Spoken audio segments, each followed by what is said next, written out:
Now I know no two gardens are the same. They're going to have different climatic environments, different neighbours, different sizes and circumstances which dictate your design. But let's have a look at this inner city courtyard and run through just a few things that I could do for you or introduce you to that would make a huge difference. For starters, this area where you're entertaining and the path to the back gate is Pebble Creek. Hello, 1973. Good year to be born, but not a great year to still have in your garden. So this large area, I'd actually go over the top with a large format paver. I'd probably recommend Eurostone, the 600 by 400. Now I've got to try and draw it in scale. Tricky. Get in there. Oh, stop it. Actually looks a little bit like paving, if you know what I mean. Now I'd delete this path and I'd actually put steppers in. What I might do is just offset a couple of them. Offset, not upset.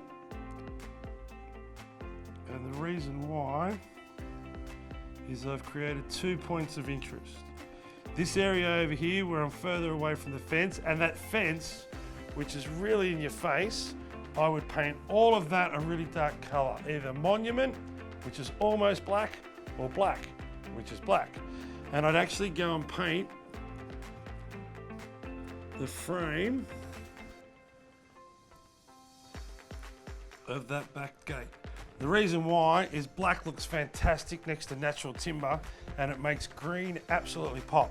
So imagining the fence is black, this area here I've created, I could create a little garden bed, but I'd also plant something like Ficus benjamina. Now that is a climber, so it would go up and eventually cover that fence, and it'll look like a hedge except it'll only be about this thick. A little bit of maintenance involved in it, but well worth it for the look. Across the back you got Maria. Now if that fence is 1.8 metres high, that Maria is about 4 or 5 metres, and all I can see is blue sky behind it. So be hard once, cut it back to the fence line.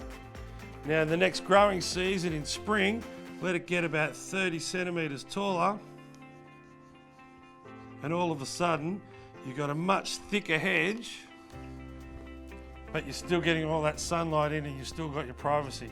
Norfolk Island pine in this pot, put it out the front, right free on it, it'll last 5 minutes and it can be someone else's problem.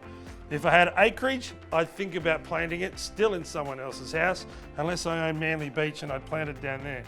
Now this here's a buxus, it hasn't been pruned properly. I'd give it a really hard haircut in spring, cut it down to about 1/3 of its existing height, then I'd prune it often and end up with a beautiful buxus ball there. So we've got the paving, we've come out here, we've created that little garden bed, and we've created this funny spot here, but I reckon we'd put either a feature pot with an architectural plant in it, or covering both beds, a cracking spot for a fire pit. You're entertaining here, you've got a little fire pit there, you could delete it every summer and put a plant in there, but you could have a little fire pit in there quite easily and it would look super smart. Now synthetic grass, it goes against everything I've said in my whole life about having a green space outside. In small spaces it works, but not here. You've got this void in the Maria hedge. I'd put a point of interest, maybe a sculpture or a large pot in there, because that's very hard to grow back. And then I would probably either plant this synthetic lawn out with something like Sir Grange, which is a zoysia grass that loves the shade and you can let it grow nice and long. It's kind of a lawn version of Mondo grass. And if you've got dogs or cats, they can still go out there and do their business, but it's beautiful to look at and it's very comfortable to walk on and very low maintenance. So you've deleted the concrete, you've laid the steppers, you've done a little bit of gardening, painted the fences black, and you've made that look like it's been fully landscaped, where really the only tough job that most DIYs could do is the paving and the stepping stones.